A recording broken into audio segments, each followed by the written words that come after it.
Ce programme vous est proposé avec le soutien de la Société africaine des assurances. Africaine des assurances, le sens de l'engagement.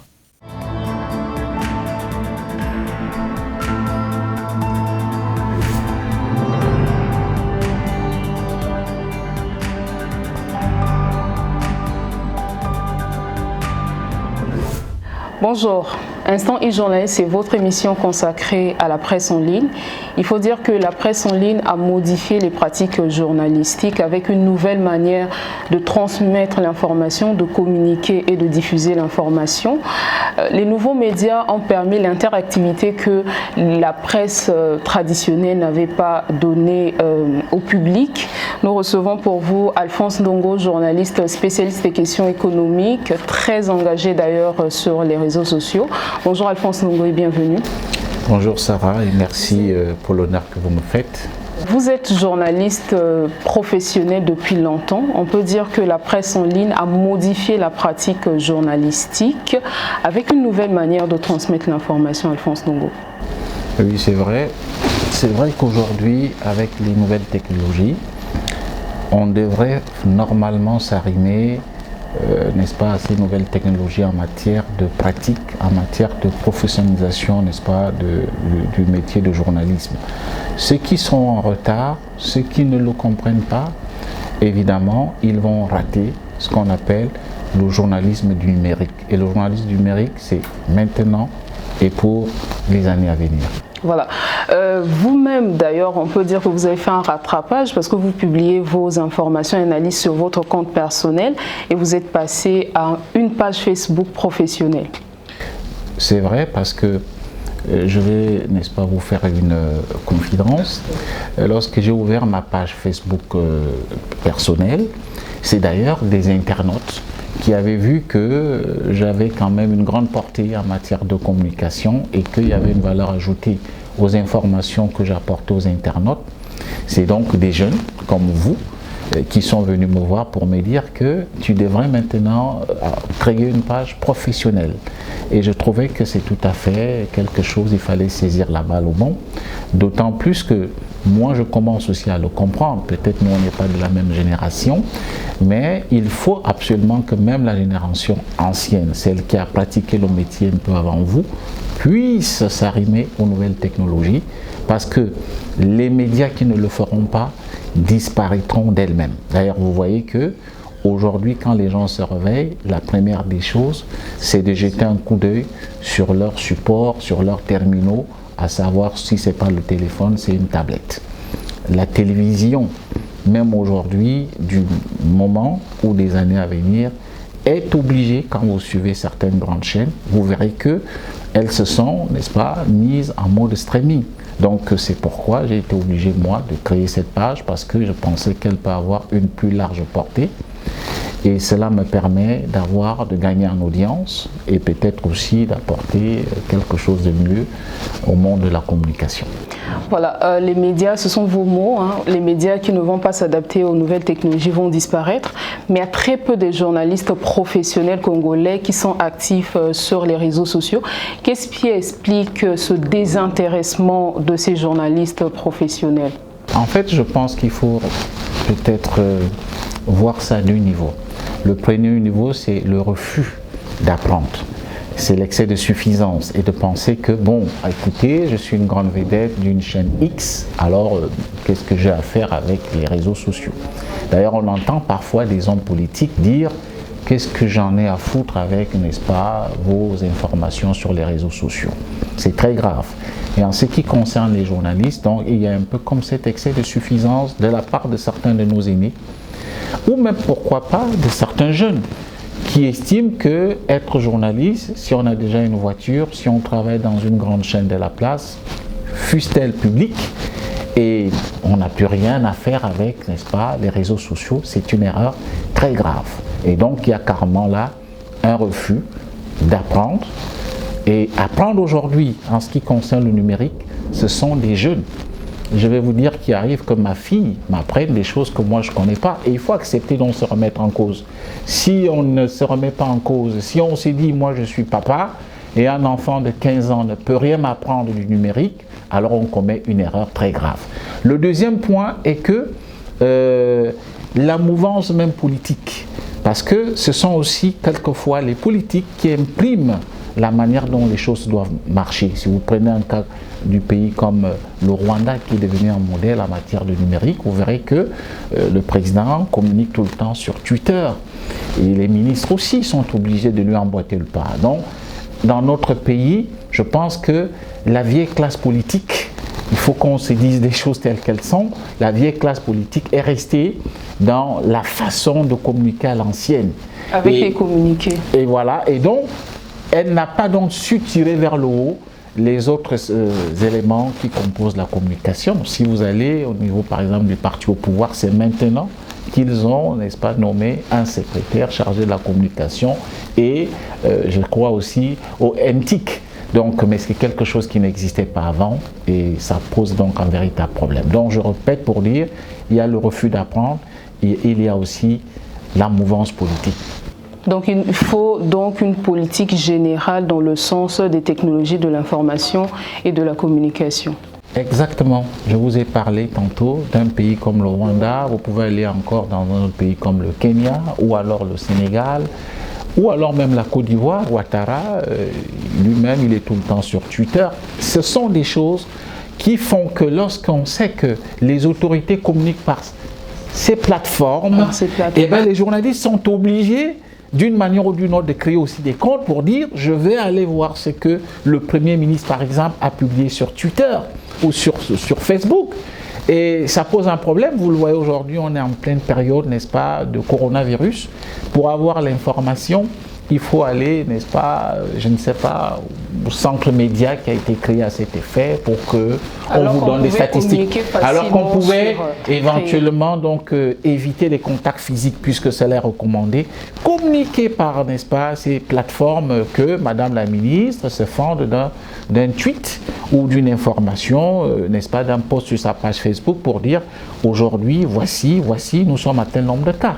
Donc vous voyez que ce sont dans les politiques qui quelquefois, dans ces cas d'espèce, peuvent tirer vers le haut toutes les corporations, y compris donc les journalistes qui devraient être les plus impliqués en matière d'utilisation d'outils d'information numérique. Voilà.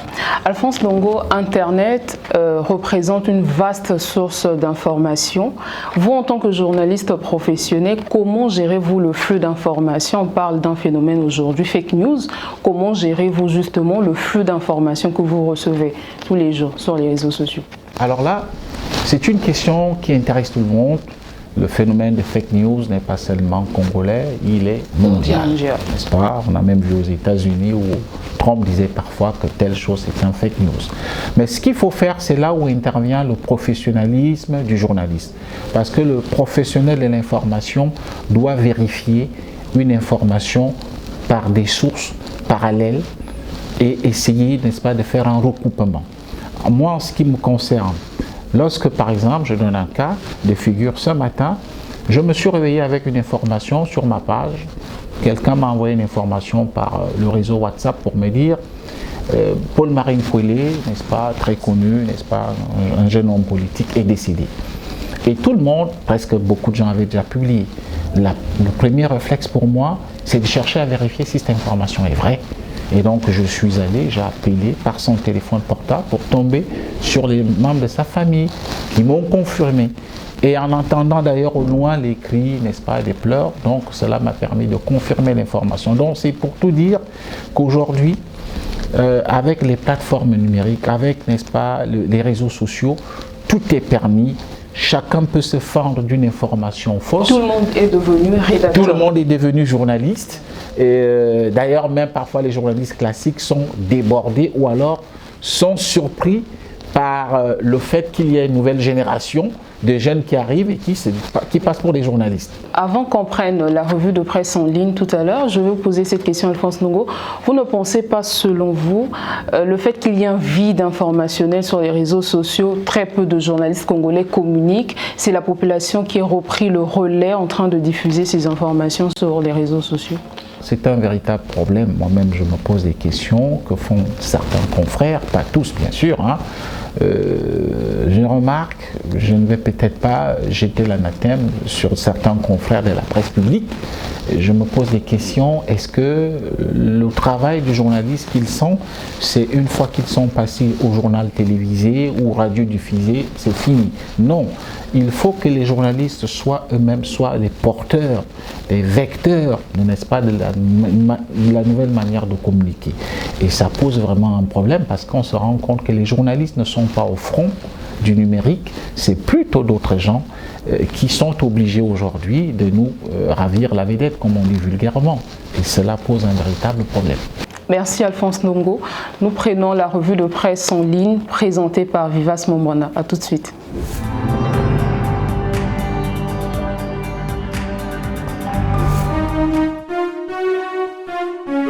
Bienvenue à la revue de presse des médias en ligne de cette semaine. On commence cette série par une triste nouvelle. Paul-Marie Pouelé, l'homme du Frocade, s'en est allé, titre Vox Congo. Ce média se souvient de cet acteur politique comme celui qui, en 2015, avait réussi à rassembler l'ensemble de l'opposition congolaise. Paul-Marie Pouelé est décédé à l'âge de 50 ans et laisse derrière lui le mouvement Sauvons le Congo et le Parti des Républicains en deuil. Quittons cette triste nouvelle pour parler du lancement officiel du nouvel outil de gestion des impôts et taxes au Congo. L'article du site d'information CongoMediaTime fait état de l'ouverture d'un nouveau service de paiement électronique dénommé e-tax, lancé officiellement par le ministre en charge des Finances et du Budget. À la une de la web TV Tcheleka TV cette semaine, le cri de cœur des étudiants congolais en Russie. Ces derniers déplorent le fait d'être confinés dans leurs appartements sans la possibilité d'exercer un quelconque travail pour subvenir à leurs besoins quotidiens en l'absence d'une subvention gouvernementale. Deb TV pour sa part porte à la connaissance de ses téléspectateurs de l'ouverture des sessions criminelles au parquet de Brazzaville dès le lundi 6 juillet avec pour gros dossier le procès de l'ancien maire et président du conseil municipal de Brazzaville, Christian Roger Okemba. Le média 242.news a préféré relayer la vidéo qui défait la chronique cette semaine sur les réseaux sociaux d'un adolescent retrouvé dans le réacteur d'un jet privé stationné à l'aéroport Maya Maya. En culture, Vox fait le constat du secteur culturel toujours confiné avec des artistes en manque de scène pour s'exprimer mais qui brillent sur internet. On termine cette série en sport avec le site Infoconcept qui a été le témoin de l'installation du nouveau bureau de l'instance dirigeante du club Étoile du Congo avec à sa tête le colonel Guy Vital Ofunda. Voilà, c'est tout pour aujourd'hui. On se retrouve la semaine prochaine. Portez-vous bien.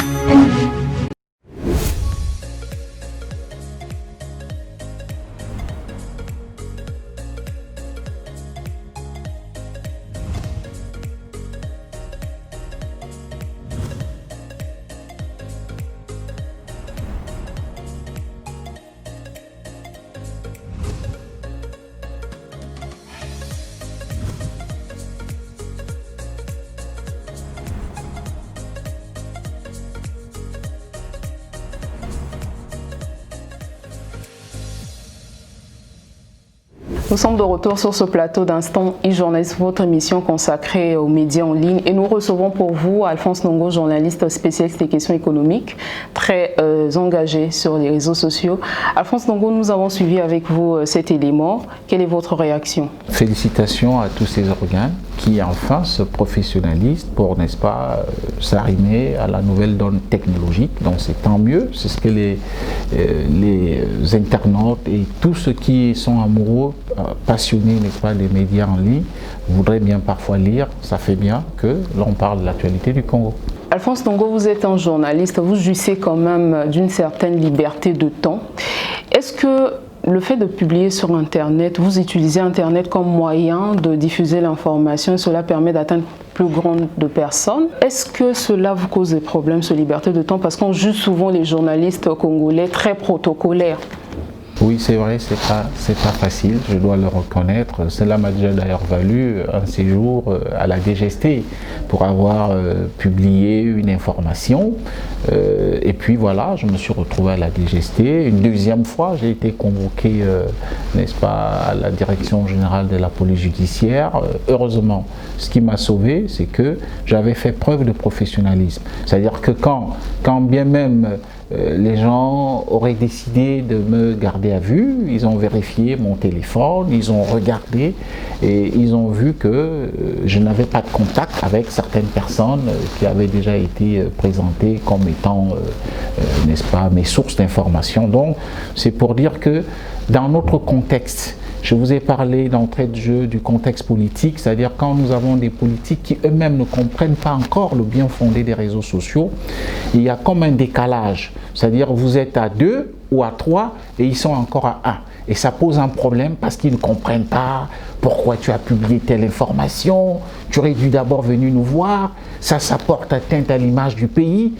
Il y a encore beaucoup de considérations qui sont vraiment d'ordre, je ne sais pas dire, assez moyenâgeuses, tu vois, et ça pose un véritable problème. Voilà, il faut dire aussi, hormis le fait d'être actif sur les réseaux sociaux, l'indépendance de la presse au Congo aussi pose problème. Ça soulève aussi ce problème-là de l'indépendance de l'information au Congo. Oui, il y a un problème d'accès aux sources et de l'indépendance de l'information, mais ça, je le dis, des problèmes de ce genre vont être dépassés par le numérique. Je donne un cas de figure aujourd'hui, vous publiez une information sur le Congo, cela ne fait pas plaisir par exemple au Conseil supérieur de la liberté de communication ou à certaines autorités.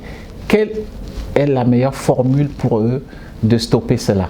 Ça pose un problème. Donc ça veut dire que même l'indépendance dont on parle va être demain dépassée par le numérique. Et encore, même si un journaliste, vous pouvez dire bon, on ne veut pas le voir sur place, il peut s'installer dans un autre pays et continuer à traiter l'actualité, n'est-ce pas, de son pays. C'est ce qui se passe parfois lorsque vous lisez certains médias en ligne, dont je n'ose pas, n'est-ce pas, prononcer le nom ici.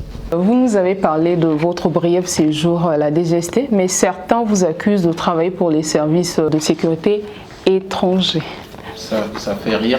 Vous savez, c'est ça dont le problème aujourd'hui dans notre petite organisation de la presse. Un journaliste moderne, grâce au support numérique, peut être informé de ce qui se passe en Israël sans avoir y être. Bon, alors, vous avez des confrères qui restent donc dans les stigmates, dans la façon de travailler du passé. Et s'étonnent, mais comment tu as eu telle information sur la RDC? Comment est-ce que tu as eu telle information sur la Côte d'Ivoire?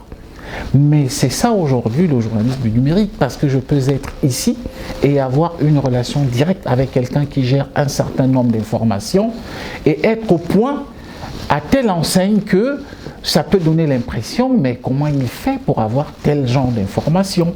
Parce qu'aujourd'hui, dans le monde du numérique, nous sommes dans ce qu'on appelle la globalisation. C'est un petit monde. Je peux être ici et traiter des informations qui concernent les États-Unis ou la Chine. Et il faut être curieux. Et plus vous êtes crédible, plus vous avez une audience sur le net, plus il y a des gens très loin qui vous lisent et qui voudraient vous confier un certain nombre d'informations. Mais cela ne veut pas dire qu'absolument on travaille pour le KGB ou bien pour le Mossad ou bien pour la CIA. Je pense que ça, c'est malheureusement la mauvaise interprétation parfois des confrères qui peut-être sont arrivés dans le journalisme par accident, ou alors des politiques. Alphonse Ndongo, est-ce le fait de garder votre liberté de ton a fait à ce que vous n'intégrez pas un média de manière officielle ou encore vous voulez travailler pour la presse publique? Bon, pour votre gouverne, j'ai travaillé pour Jeune Afrique Économie, j'ai travaillé, je vais même le dire, à Mondovision, je travaillais pour la Lettre du Continent, je travaillais pour BBC comme correspondant, n'est-ce pas, secondaire. Et puis bon, voilà, je me suis rendu compte que je pouvais maintenant travailler tout seul parce que les rédactions, au-delà de ce qu'on voit, ont parfois des réalités. Quand vous avez une information, mais vous avez quelqu'un qui vous dit non, cette information ne passe pas. Or, je suis j'aime être assez indépendant. J'ai une certaine indépendance que je revendique et puis j'ai donc décidé, pourquoi pas, de dire que je pouvais créer un média en ligne, déjà vous le faites, peut-être demain je vais vous rejoindre aussi, pour faire des choses meilleures et dire qu'à partir du Congo, on peut aussi faire de très bonnes choses, des informations qui sont traitées par des journalistes, internautes bien sûr, et pour avec professionnalisme, que ce ne soit pas seulement des choses qui sont souvent, qui viennent d'ailleurs et qui sont parfois même mal faites. Merci Alphonse Ndongo d'avoir répondu à notre invitation. Merci à toute votre jeune équipe, merci Sarah, merci à tous ceux qui sont les travailleurs de l'ombre là-bas. C'est à féliciter de voir des jeunes, n'est-ce pas, de cette tranche d'âge qui font de grandes choses. En tout cas, félicitations et comptez souvent sur Alphonse Ndongo chaque fois que l'occasion peut se présenter. Merci à vous également de nous avoir suivis. Merci à toute l'équipe technique qui a réalisé cette émission. Merci aussi à ce beau cadre du Plat d'Or qui nous a reçus aujourd'hui pour le tournage de cette émission. On se retrouve très prochainement pour un nouveau numéro d'Instant e-Journalisme. Au revoir.